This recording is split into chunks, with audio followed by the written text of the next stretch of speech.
A paz de Cristo, meus irmãos. Sejam bem-vindos a mais um vídeo do canal Igreja Olhar para Cristo. Eu sou o irmão Diego e queria falar um pouquinho com vocês hoje sobre assuntos bem delicados. E eu vejo cada vez mais a importância de abordar esses assuntos, como por exemplo, dinheiro e os males que o amor ao dinheiro traz.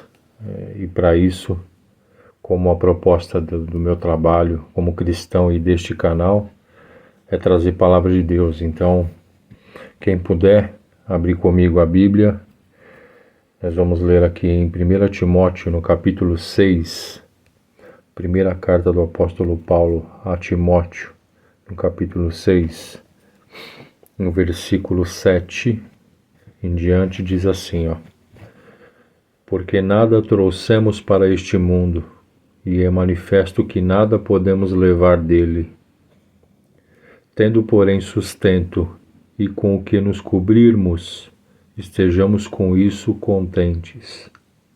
Mas os que querem serem ricos caem em tentação e em laço, e em muitas concupiscências loucas e nocivas, que submergem os homens na perdição e na ruína. No versículo 10 diz assim, porque o amor do dinheiro é a raiz de toda espécie de males. E nessa cobiça alguns se desviarão da fé. Ou melhor, e nesta cobiça alguns se desviaram da fé e se transpassaram a si mesmos com muitas dores. Essa palavra fala muito ao meu coração, porque da mesma forma que o amor, que o temor ao Senhor é o princípio de toda a sabedoria, já o amor ao dinheiro é a raiz de todos os males. É pesado, é forte essa. E aqui mesmo, nesse mesmo capítulo 6, diz aqui um pouquinho mais para frente, no versículo 17, diz assim, manda aos ricos deste mundo que não sejam altivos, nem ponham a esperança na incerteza das suas riquezas, mas em Deus, que abundantemente nos dá todas as coisas para delas gozarmos. Aqui é mais uma exortação, mais uma advertência do apóstolo Paulo para os ricos, né? Ou para as pessoas que colocam a sua confiança no dinheiro. Isso é um perigo, é um perigo muito grande, por isso que a gente acaba vendo, infelizmente, até casos de desespero, até mesmo de suicídio, quando as pessoas acabam perdendo tudo ou tomam algum golpe financeiro. Mas como a esperança dela estava no dinheiro, então ela acaba se vendo sem chão, sem nenhuma esperança, porque se a esperança dela é o dinheiro, se a sua confiança está no dinheiro, no seu saldo bancário, se acontecer alguma coisa, você fica sem chão, aí você entra em desespero e faz. Aí entra aqui o versículo, aqui no versículo 10, né? O amor ao dinheiro é a raiz de todos os males. E aqui tem um ponto que ele fala, aqui no versículo 9, mas os que querem ser ricos caem em tentação e em laços, em muitas concupiscências loucas e nocivas, que submergem os homens na perdição e ruína. Poxa, todo mundo quer ter uma condição razoável, viver bem. Inclusive eu falei com um amigo hoje sobre isso. Todos querem ter uma condição boa, poder oferecer uma boa estrutura para os seus familiares. Mas isso não é pecado. O que a Bíblia nos adverte é que o amor ao dinheiro, a confiança ao dinheiro, essa passagem é similar a uma grande confusão que as pessoas fazem com relação a um versículo que a Bíblia diz assim, que maldito é o homem que confia no homem. Muitas pessoas repetem isso, reproduzem isso no sentido de que você não pode confiar no outro. Eu não posso confiar em ninguém. Maldito eu vou ser se eu confiar em alguém. Mas é muito longe disso. Esta passagem está relacionada com o que está sendo ensinado aqui em Timóteo. Maldito é o homem que confia no homem. Maldito é o homem que tem a sua confiança, tem a sua esperança de vida nele mesmo e não deposita em Deus, não deposita na pessoa de Jesus Cristo. Então você vai trair maldição para a sua vida, principalmente quando você atribui conquistas a você mesmo ou qualquer outra pessoa ou pessoas que não seja Deus. Então muito cuidado para você não trair maldição sobre a sua vida, porque se a sua confiança está em você mesmo, maldito é o homem que confia no homem e não em Deus. Então é exatamente isso que essa lição, que esta passagem nos traz, e é isso que eu gostaria de dividir um pouco com vocês. Inclusive, ainda trazendo esse exemplo da conversa com um amigo hoje, foi nesse sentido de que o lucro a qualquer custo, a qualquer preço, não é saudável espiritualmente. Porque às vezes a gente traz, eu usei o seguinte exemplo com ele. Eu falei, olha, veja bem, às vezes a gente atribui aí no sentido inverso agora. Às vezes a gente atribui a Deus, ô Senhor, obrigado por ter alcançado tal coisa, ou conquistado tal bem, enfim, falando das coisas deste mundo. Só que se em algum momento você faltou com ética ou honestidade ao adquirir este bem, seja ele qual for, é um pecado gravíssimo você trazer o nome de Deus ou agradecer a Ele por você ter conquistado esse algo que você transigiu, até mesmo pecou para adquirir. Principalmente quando você foi desonesto ao adquirir tal coisa, ou em algum momento deu o seu jeitinho, né? Você fala, não, eu sou cristão, mas aqui todo mundo transige, aqui todo mundo faz errado, então eu vou fazer. Desculpa, mas Deus não está nesse negócio não, viu? A pior e outra, vou até além. Eu tenho, junto com a minha esposa, nós temos um pequeno comércio. E algumas pessoas questionam, Diego, por que você não trabalha com bebida alcoólica? Por que você não põe cigarro? Por que você não... enfim. Eu falo, poxa, eu poderia trabalhar, mas não me convém, porque eu sei que é algo danoso, é algo ruim. Por que eu vou querer lucrar em cima de algo assim? Aí eu aprendi que o pior fracasso é alcançar o sucesso com coisas que desagradam a Deus. Então guarda isso no seu coração. O pior fracasso é alcançar o sucesso com coisas que desagradam a Deus. Ah, mas isso não tem nada a ver, compra quem quer, você não está forçando. Ok. Respeito a essa tese, respeito essa forma de pensar, mas eu como cristão, como o amor de Cristo me constrange, eu para poder ser chamado e reconhecido como cristão, eu preciso olhar para Cristo. Daí o nome deste canal, deste projeto, desta igreja, é olhar para Cristo, o nosso modelo perfeito. Então, se eu olhar para Ele efetivamente, eu jamais vou poder lucrar ou, de certa forma, mercantilizar coisas, comercializar, melhor dizendo, coisas que Ele desaprova.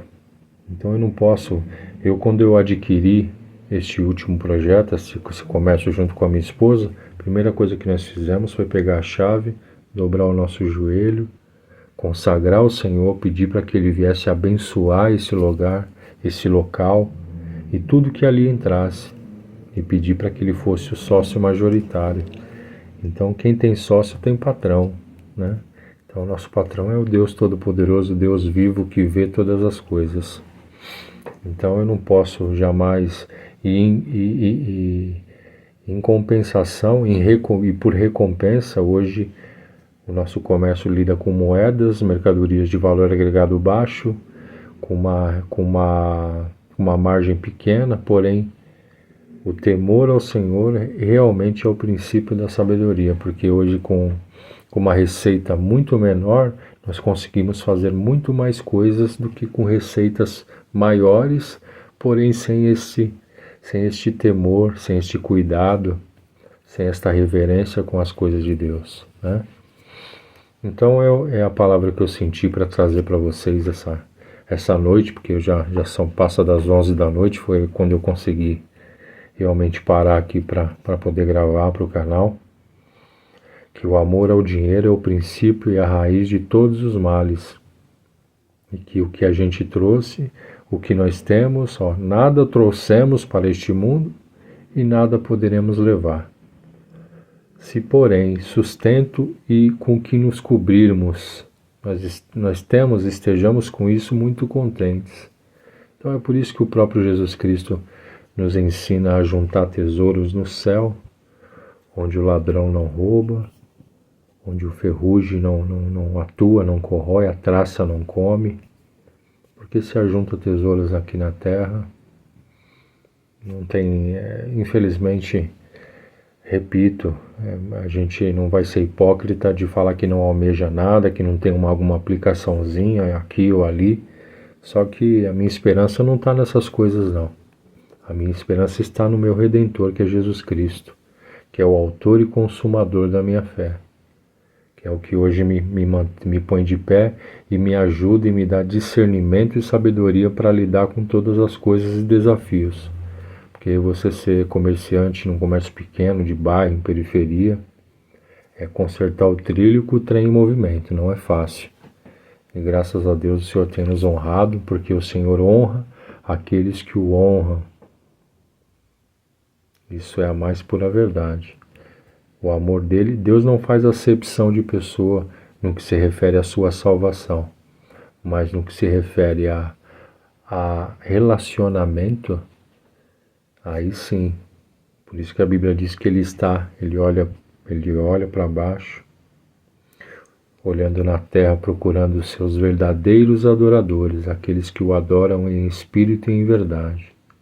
Então, se você realmente busca algo novo, algo diferente, viver em novidade de vida, você sabe que o cúmulo da estultícia ou da estupidez é você fazer as mesmas coisas e esperar de alguma forma um resultado diferente. É impossível. Então, se você efetivamente quer receber e alcançar coisas novas, procure proceder de formas diferentes e não negociar com pontos cruciais no que tange ética, honestidade, moralidade, santidade, que a Bíblia diz para a gente ser santo, assim como aquele que nos chamou é santo. E também nos diz que a nossa forma de viver seja santa toda a vossa maneira de viver. Então o negócio é sério. Não é, infelizmente, como a maioria das igrejas estão fazendo aí hoje, relacionando Deus somente com coisas que você vai ter, que você ganhar, que você merece, que você isso, você. A Bíblia não ensina isso. Isso que dá ficar comendo por mãos alheias. Aquele que come por mãos alheias corre o risco de ser mal alimentado.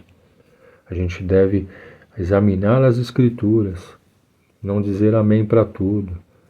Muita gente está decepcionada com Deus porque espera receber algo que Ele nunca vai dar, algo que Ele nunca recebeu. Então as pessoas estão conhecendo Deus de ouvir falar. Tem muitas pessoas bem intencionadas, anunciando o Evangelho, apontando para Jesus, que esse é o papel da igreja, procurando dar um bom testemunho, só que tem outras realmente somente visando o seu próprio umbigo, tendo uma visão limitada e superficial da multiforme graça de Cristo.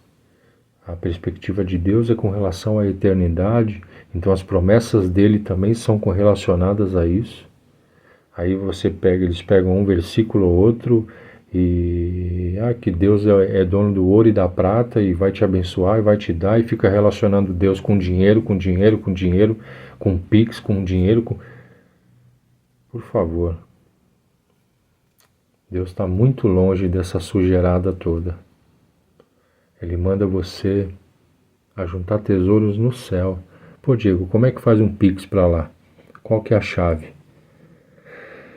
A chave é renúncia. A chave é obediência. A chave é abnegação. A chave é andar em novidade de vida, se converter, ir pelo caminho estreito. Porque o caminho para o céu é estreito, é apertado, não é de qualquer maneira que se entra. É apertado.